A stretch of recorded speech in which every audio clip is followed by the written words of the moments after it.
Okay, so let's talk about percents and percentage change. Just like with proportions and direct variation, you've seen some of this before. You have done percents definitely before. You've also talked about percentage change. You've done discount problems and sales tax problems, and those are all percentage change problems. But today, instead of setting up a percent bar, I'm going to give you a formula you can use to find percentage change that works a little bit better. So let's do percents first. There are a couple of ways to do the percent problems. There is the percent proportion, which I will show you first, and then there's a percent bar. I prefer the percent bar just because I like it better, but the percent proportion also works. The percent proportion is this. It's part over whole equals percent over 100. You may have heard this as is over of equals percent over 100. The reason we don't always use is over of is because it's not completely fail-proof. Sometimes percent problems don't ever use the word is or of, so you have to be able to establish what's the part and what's the whole, but it's the same thing. So 40% of what number is 14? We know that the percent goes over 100, and we know that of what number is 14? Well, that the part, or the is part, is the 14, and the whole is the number we're looking for, because 40% is 14, so that the 40% is the part. And since that is 14, it goes on the top. So we solve this like we solve proportions. We'll cross multiply. We get 40x equals 1400.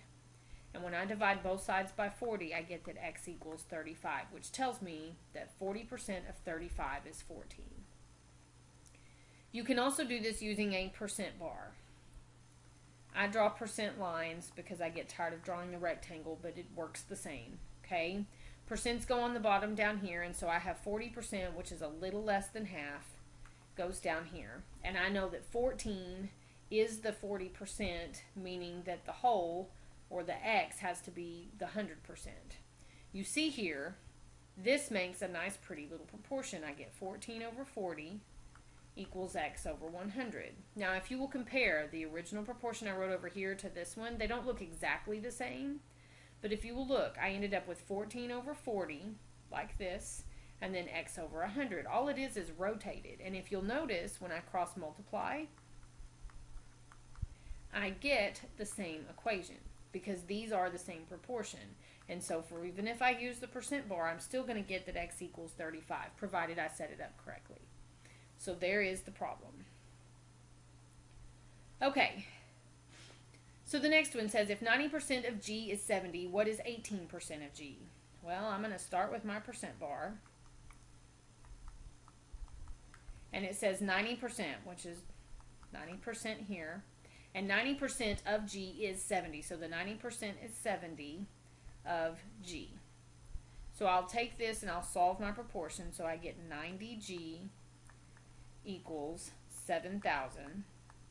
And when I divide both sides by G, it comes out to a decimal. It comes out to 77.7 repeating, and I don't normally like to use repeating decimals, but since I have a calculator, I can just leave it as 700 over 9, because when I divide by 90, that's what that reduces to. I just cross off my zeros, and I get 700 over 9. So it's the same thing. But since I have a calculator, I'm going to leave it, because then I can just ask it to use this to solve the next part. I don't have to worry about the repeating. So they asked for 18% of G. Well, G is this 77.7 repeating, and I want to find 18% of that. So I take that times 18%, which is 0.18. And when I do that, I get that G is 14. So 18% of G is going to be 14, given the information that I was given before. Okay? So 18% of G is 14, and that's the answer to my question. Okay, the next problem. A car salesman earns a 3.5% commission on every car he sells. If he received $875, for the last car he sold, what was the selling price of the car? Well, percent bar is perfect for this problem, because you don't have to worry about converting your percent to changing it or anything. I know my percent is 3.5%. And I know that he got $875 for the last car he sold. And we want to know, how much was that car? That's 100% of the price.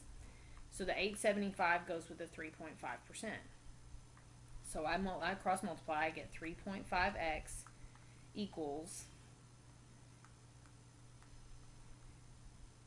87,500, and when I divide both sides by 3.5, I get that the sale price of the car was $25,000.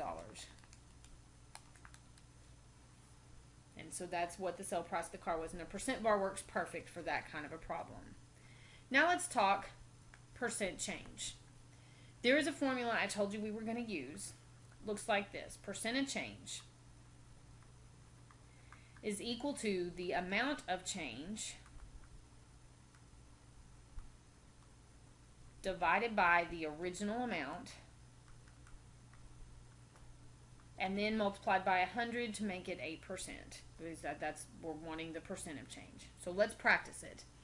Mr. McGee's algebra class started the year with 25 students in it. That is your original. That's what it started with. By the end of the first 6 weeks, there were a total of 32 students in his class. By what percent did the class increase? So we want to find our percent of change. And to do that, we first have to find our amount of change. Well, we have 32.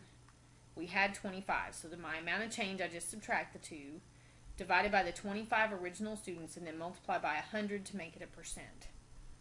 32 minus 25 is 7. And then when I do 7 divided by 25, I get 0.28 times 100. So to get my percent of change, it is going to be 28%. So his class size increased by 28% in 6 weeks. All I did was subtract the two numbers, divided by the original, multiplied by 100. So let's do another one. This one's a little more complicated, but we're going to use the same formula. So we have percent of change equals everything we were given. The amount change, I'm going to rewrite it,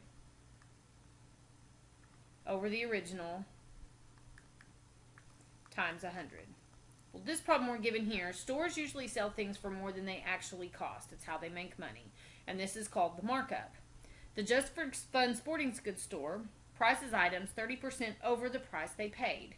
If the selling price of a tennis racket is $65, how much did the store pay for it? Well, the percent of change is 30% because that's the change. They mark it up that much. The selling price of the tennis racket is $65. We want the original price. Well, so in order to find this, I have to find the amount of change. Well, I would subtract what they sell it for minus what they paid for it, because what they paid for it's going to be cheaper, divided by the original. Well, we don't know the original because the original is what they paid for the tennis racket, and we don't have that amount, times 100.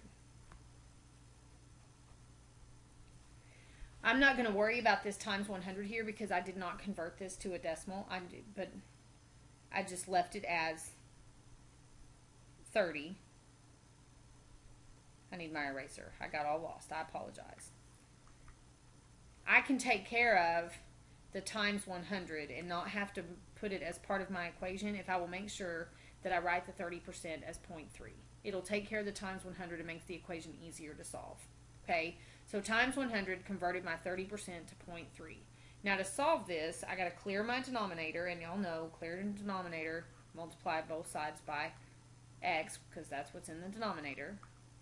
So I end up with 0.30x equals 65 minus x. Well, I need to get all the x's together, so I add 1x to both sides. Well, 1 plus 0.30 is 1.30. X equals 65. And to get x by itself, I'll divide by 1.30. And when I do that, I get that the original price of the tennis racket is $50. So again, I took care of this times 100 by going ahead and making my 30% 0.3. Okay? Because the opposite of multiplying by 100 at the end would be dividing this by 100 to start off with. So I made it a decimal, and then I just solved that equation. So there is percent of change, all wrapped up in a pretty nutshell. Tomorrow we'll practice some more. So have a good evening, and I will see you then.